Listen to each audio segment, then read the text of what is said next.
The Hermitcraft server is full of creators who each have their own unique way of building. However, I think these builders can be broken down into 6 core styles. The Classicists, the Aestheticians, the Patchworkers, the Colorists, the Realists, and the Allrounders. Whilst not all of these players may be considered to be especially talented builders, they each bring a very different perspective to their builds. These perspectives, as weird and funky as they may be at times, can teach us important lessons about how and why we should build. So today, I'm going to teach you those lessons so you can finally stop saying, "Oh, I wish I could build like Bdub," and instead say, "Damn, I bet Bdubs wishes he was me."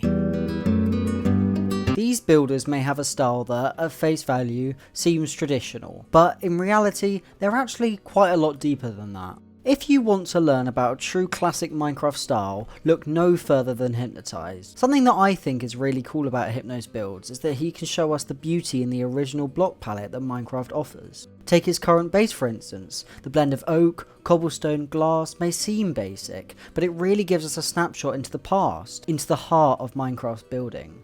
By using blocks for what they are, for example using wood as wood or stone as stone, Hypno teaches us that playing Minecraft the way we used to play it is not just acceptable, but creative. His use of colour and repeating block palettes makes his build accessible. You don't have to squint to understand what Hypno's builds are. In this, we can see the real beauty in Hypno's builds, as he shows us that the old ways are just as good as the new, and that you don't really need an overly complicated and confusing technique and style to create something unique, clever and creative. All you really need to do is just play the game, and the builds will come in time. Skiz is another example of how you don't need to be a dedicated realist or a master of colour theory to build in Minecraft. Marked by his typical block palette of around 4 to 5 key blocks, Skiz shows us that we don't need an inventory full of random detailing blocks to make something look really cool. If you want to make something exactly like Skiz would, I'd recommend using a block palette of deep slate tiles and mangrove wood, because my god does that man love those blocks. However, what we also learn from Skiz is that building is not just an aesthetic, but rather an attitude. Skiz consistently takes a can-do attitude to building, often taking an experimental approach to try and fuse cool colours and concepts together to create builds that display his ideas. Take his pyramid in Season 10 for example. His use of a gradient on the build's exterior shows us that Skiz took on the challenge to learn how to create a gradient. And then if we look at the interior and his use of maps to create some sort of liminal space, we can see how Skiz challenged himself to use more experimental aspects of Minecraft to symbolise what he was trying to express in the build. In this, we see that Skiz is willing to try and learn new techniques to evolve his style, which, if you're watching this video, is probably what you want to do. So hey, looks like you're picking up some lessons already. Cub is what I would call a highly experimental classicist. By this I mean he uses a lot of the techniques of classical building, but in a really fun and experimental way. For example, in his Season 10 base, he uses a lot of repeating patterns to make his builds tileable, meaning he can essentially build the same thing over and over again to create a bigger, wackier structure. Now, whilst this might be seen as boring or repetitive, this act of repetition is actually a really cool part of this more classic aesthetic. By repeating his builds in segments, he can focus more on the high concept aspects of the build. For example, whilst his Season 10 base was surrounded by a wall made of repeating patterns, this uniformity helped to emphasise the craziness of the custom sculpt biome that the wall contained. In this, Cub uses a traditionalist concept to create a juxtaposition between the themes that his builds convey, which in itself is very experimental. So if you want to be like Cub, be like Skiz and Hypno, and then just add a dash of weirdness and wackiness, and bam, you're already on your way to becoming a 36-year-old man from Midwestern America. These builders find a concept, an idea or style and make their whole season fit that style, creating a perfectly themed base around a particular aesthetic. Beef's builds really capture all of the essential aspects of the aestheticist build style. One of the biggest parts of sticking to a single aesthetic is the block palette, and Beef shows us how a simple selection can perfectly convey an aesthetic. Take his Season 4 base. The use of red sand across his whole build creates that spacey atmosphere which instantly signifies what the build is supposed to be. Repeated block palettes are a big part of Beef's builds. Just look at Season 10 and his use of quartz, spruce and mud. It's clear that his base is supposed to be a ranch, and those blocks play a major role in that. From this we learn the basis that aesthetic building derives from, that being that block palette matters very, very much. Jev takes the basic principles of aesthetic building and expands on them through his experimentation with texture and more varied block palettes. Through Jevin, we see how an aesthetic can also be created through a variety of creative choices, which adhere to that aesthetic. This is seen in his Season 10 base, as he experimented with a variety of stony blocks and textures to construct the castle at the centre of his base. By sticking with the traditional grey block palette expected from a castle build, and blending it with elements of texturing and light, particularly through his use of andesite, he shows us how aesthetic can be elevated through the use of more complex building techniques from other styles of building. The aesthetic build style is not just a matter of block choice, however. In fact, Impulse teaches us that the creation of aesthetic builds relies heavily on the lore that we tie to them. In this way, Impulse ties lore to aesthetic and aesthetic to lore, letting the two factors influence each other in some really interesting ways. If we look at his Season 10 base, for example, we can see how Impulse's lore heavily shaped the aesthetic of his build. A great instance of this is the flashing evacuate sign on top of his cyberpunk style towers. The use of the word evacuate ties perfectly to the lore of his season, as his base depicted a world in which robots revolted and forced the human population to flee their cyberpunk homes. By fusing this with the aesthetical choice of using copper bulbs and deep purple colour scheme in the build, Impulse blurred the lines between aesthetic and story. In this, he teaches us a really cool approach to building, that being the use of lore to motivate you to build a cool and aesthetically focused base.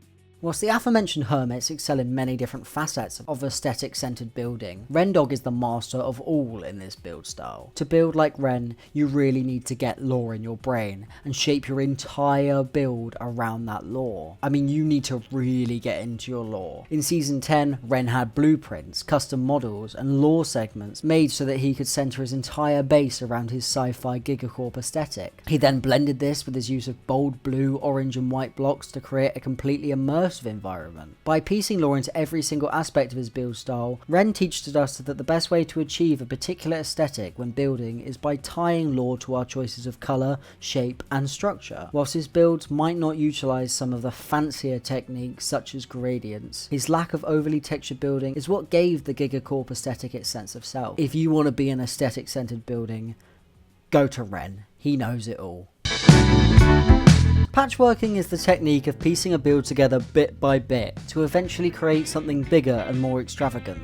If you want to learn about patchworking, look no further than Etho. Throughout nearly every single one of his series, Etho has shown how you don't need a complete vision before you build, but rather just one idea that your base can grow and expand from. Take his Season 10 base for example. His house organically grew throughout the season, as Etho came up with ideas for how he wanted to use the base and make it grow and change. Through this practice, Etho also teaches us another core tenet of building. Don't be attached to your builds. I think we all have a bit of a habit where we complete a build, then refuse to touch it again afterwards because we want to preserve that original build. What we can actually see through Etho's builds, however, is that you should constantly alter and tweak your builds, because that way you can let it grow and change. Now, I must admit, this sort of style does tend to lend itself to interior design, as it is a lot easier to change the aesthetic of a build from room to room rather than from structure to structure. Because of this, Etho also builds inside out, often focusing on interior first and then exterior. This could be seen in the Man Cave and his Let's Play series, as the base has slowly grown and changed over time. The constant evolution and change in structure teaches us a lot, but I think is the most valuable lesson we can learn from Etho is that we should just go with the flow and see where our builds take us.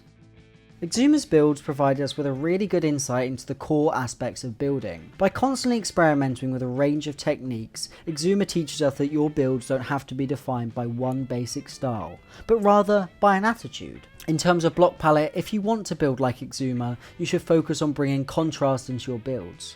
Contrast basically means that there is a pair of opposites in your builds, particularly in terms of colour and light. For example, Azuma's latest builds in Hermitcraft 11 uses a contrast between orange and blue to highlight two sides of his Copper Golem shop. Now, if you really want to be technical, you can use a colour wheel to work this out. As we can see here, orange is opposite blue on the colour wheel, and that means that they therefore contrast, which is what makes Exuma's build so appealing. However, what Exuma's build style is best known for is its lack of defined aesthetic. X just kind of builds what he likes. His builds, like Loglands in Season 10, tend to take on a bit of a patchwork feel, with different colours and aesthetics being placed next to each other depending on what cool things Exuma feels like building at the time. From this, we learn the core tenet of Minecraft building. Just build. I know this video is really about learning how to build, but the number one piece of advice I could ever give you is to just go out there and get something built. Next up in our series of Patchworkers is XB Crafted. Like Etho and Exuma, XB often goes with the flow, letting his build ideas come to him over time as he constructs his base. Unlike Etho and Exuma, however, XB takes a more traditional approach to his builds, sticking to a wider theme and block palette that he then continues throughout his entire base. XB's patchwork style isn't necessarily about blending aesthetics, but more about piecing his cool ideas together to create a bigger build. Take his Season 10 base for example, he stuck very much to an ocean monument aesthetic, but within this aesthetic he cobbled together a variety of unique and cool ideas. I mean, if you just look at the massive statue of Realists at the centre of his base, or his collaborations with Bdubs and Realists on different aspects of the build, you can see how XB's base grows in that organic patchwork style. In this, we learn that patchwork and aesthetic can go hand in hand, and that creativity is, at least most of the time, fluctuating, fun, and collaborative. These builders build in a style that is almost entirely unique to themselves. Unlike other members of the server, they simply cannot be categorized, as they simply do as they want. At this point, Wells Knight is basically a castle. No one loves a castle more than this man, to the point where I would argue that he has mastered this obsession of his. A big part of his subtle and clever ways of adding detail to build is not through colour, but through shape. Take for example his Japanese castle this season. The colour palette is relatively simple, consisting mainly of brown, white and black blocks. However, Wells still managed to achieve a great level of depth of this building. How? His use of shape. By using sloped roofs in this build, Wells added a depth that would typically be created through a shift in colour. The same goes for his windows. By indenting them into the wall, he adds an extra level of detail to the build, making it just that much more awe-inspiring. If you want to learn how to use shape to enhance your builds, look no further than Wells Knight, my friends, because he is the master. Zombie Cleo is another creator that is honestly like no other. Their use of the armor stand mod is masterful, and if you want to learn about building in Minecraft with the help of a few small mods, look no further than Cleo. Their expert use of the scale feature in the armor stand mod allows them to add extra minute details to their builds that would otherwise be unfeasible in vanilla Minecraft.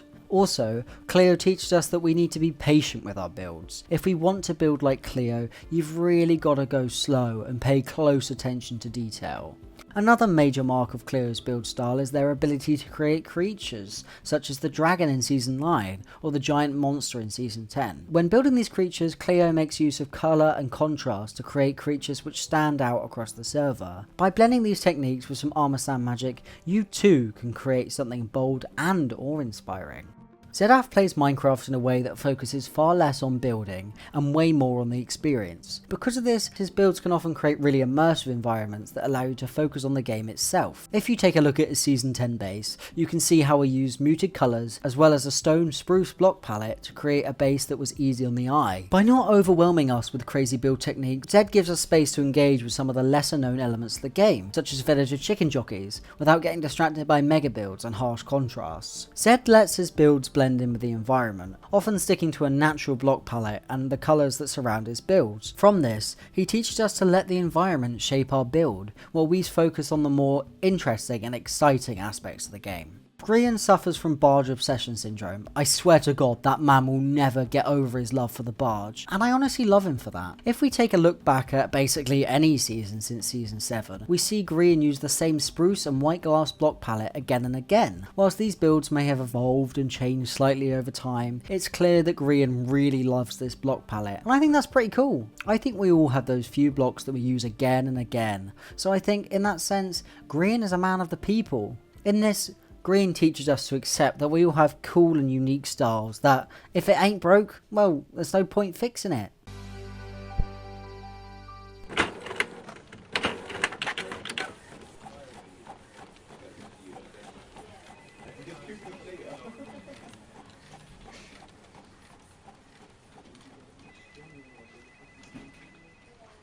Dunder Mifflin, this is Pam. Pam, I need your help. Pam, please, Pam, can you... JJ, what's wrong? Yeah, JJ has a habit at the moment of calling the office to tell us the most irrelevant and pointless things. JJ, I just need you to tell me what's wrong. Pam, I just need to tell everybody one thing, okay? One thing. Okay. Tell everyone that they need to... To what? You keep cutting out. Pam, just tell them to... JJ, you keep cutting out. I'm just gonna call you back later. You have one unheard message. Hi Pam, it's me JJ. I just wanted you to tell everyone to subscribe. Right now. Subscribe, please. Back to the video. These players all use colour, light and contrast in really unique ways, allowing certain aspects of their builds to pop like no other. If you want to learn how to make bold choices of colour in nearly every build, look no further than Smallish Beans. Joel is a true master of colour, particularly in his use of block colours to create a vibrant atmosphere that defies the rigid realism typically expected from Minecraft builds. He achieves this mainly through experimentation. A big part of Joel's building process is his use of Litematica to bring his builds onto the server. By first planning his builds in creative, Joel is able to explore different colour combinations at a large scale, meaning he can really tweak and change things until he creates something that's perfect. This sort of process is really vital for the colorist build style, as it lets you experiment with the burden of actually having to go and collect resources. This also allows Joel to experiment with the shapes and blocks in his builds, as he typically makes use of colourful blocks like candles and stained glass to create visual illusions that defy your typical expectations of Minecraft builds. Joel really covers all bases of the colorist style, but if you especially want to learn about the creative process for experimentation with colour, he is most definitely your guy. Tango is someone who constantly claims that they're not a builder, when in reality, he definitely is. His building talents have developed a lot over the past few years, and a big part of that is his developing use of colour in his builds. Unlike most colorists, Tango tends to use dark colours in his builds, using deep slate and black stone alongside other blocks like tuff and stone to create a contrast between light and dark. Just take a look at his current exterior of Decked Out 3. By using dark colours in the foreground and light colours in the background, Tango places emphasis on the approach to Decked Out, rather than the terraforming surrounding it. This teaches us a really important lesson about how perspective and positioning can play a big part in the use of colour in building. His manipulation of contrast and perspective, alongside his use of colour, showed us how colorists focus not only on extravagant uses of colour, but also on how the player will perceive that colour when viewing the build in game. Pearl brings a very unique perspective to building with colour, as she makes use of both shape and colour to create some really interesting builds. One part of Pearl's style is her use of vibrant and bold colours, typically of orange and red hues. Her block palette, which often consists of brightly coloured blocks like dyed wool and coloured terracotta, shows us how we can cleverly insert warmth into our builds. If we take a look at her Season 9 base, we can see how she uses shape within her builds to emphasise these choices of colour. For example, the use of sharp curves alongside bright psychedelic colours at the centrepiece of the base gave her Season 9 builds the cool alien vibe that she was really going for. In this, we can see how the use of colour is not simply about being bold and flashy, but also about our use of shape. Pearl therefore teaches us to be bold, experimental and wild with our use of shape, so we can accentuate our colour palettes even more. The term gradient is casually thrown around in the building community to the extent that the word no longer seems to make any sense. In its most basic form, a gradient is the transition from one colour to another by using a lot of other colours in between. False is the master of these gradients, constantly shifting colour palettes in her builds to blend components of the builds together. This is seen throughout all of her work, but I think this is most clear in Season 10 of Hermitcraft. Throughout her base, we can see how she uses clever block combinations to transition between different colours and hues. A major advantage of this technique is that, from a distance, your build looks a lot more cohesive. Typically, if you use a lot of colour in your builds, when you step back and take a look from a distance, it can be kind of distracting. However, what False's builds show us is that by using gradients we can eliminate jarring transitions of colour and instead make something that looks really good from both close up and far away. She's a clever one, that False, isn't she?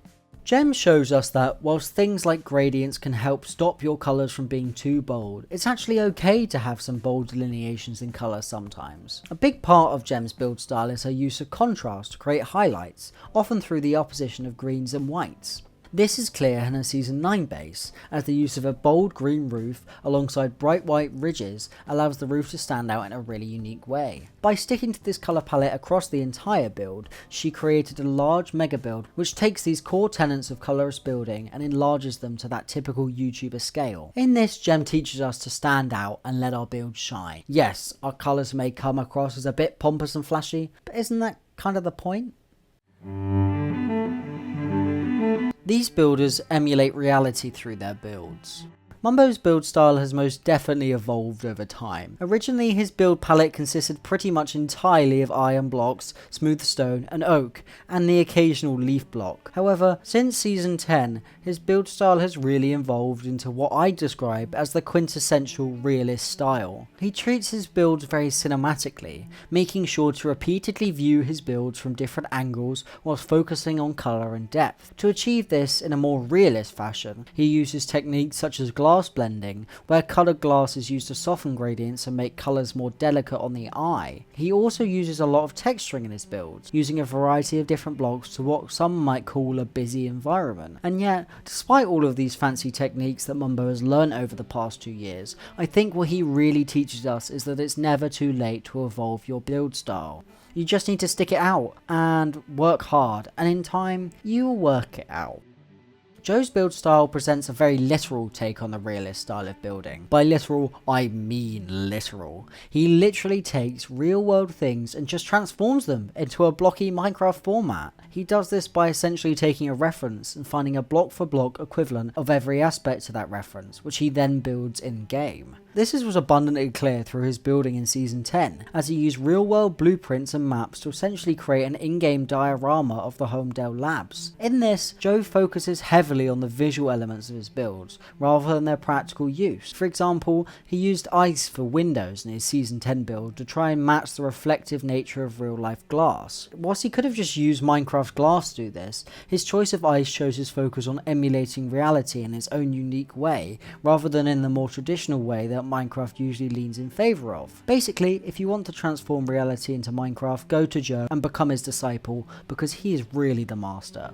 Corrales, like Joe, is very dedicated to bringing real world structures into the game. However, it's safe to say that Corrales takes a more whimsical perspective on this, taking some creative liberties to construct his own perception of reality. One way that this is achieved is through extreme attention to detail, to copy the more esoteric parts of real world creations into Minecraft.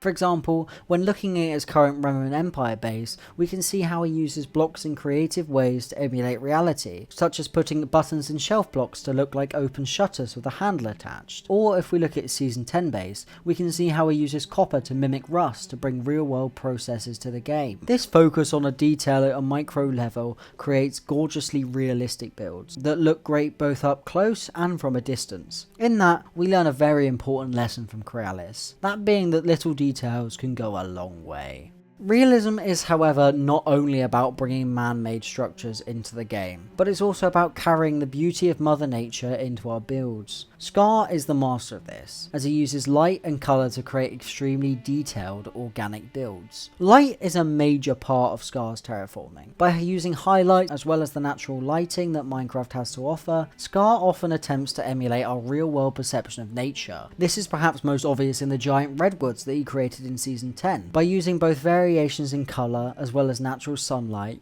Scar was able to create the effect of light pushing through the tree's leaves. This would not, however, have been achieved without the disconnect that Scar creates between a block's literal purpose and its visual purpose. By this, I mean he rarely uses wood to create wooden textures, but rather other blocks that resemble wood. We can see this again in the redwood trees, as he boldly uses red sandstone to highlight the light passing through the tree. Through this, Scar teaches us that the laws of colour, light and texture play a major part in the construction of organic realist builds, as they not only enhance the beauty of our builds, but also make them feel more real and immersive. Bdub takes a very artistic approach to his building. He treats his builds like a canvas, by bringing a lot of the core tenets of painting into his builds. It's honestly so clever and unique how he constructs these builds. By using tools like Axiom and camera tweaks, Bdub meticulously pre-plans his build, focusing on perspective to ensure that his builds look the best from the angle that they typically be viewed from. If you want to learn more about these tools, there's a really good video on his channel that basically explains how he does this, which I'll be sure to link down in the description, so be sure to check it out. What makes Bdub so special is the time he dedicates to his build, often spending days on adding small details and finishing touches. Through this, he's mastered the skill of changing a thing, then stepping back to take a look at it. Practicing skills is vital to building like Bdub's, so if you really want to be like him, you gotta master that.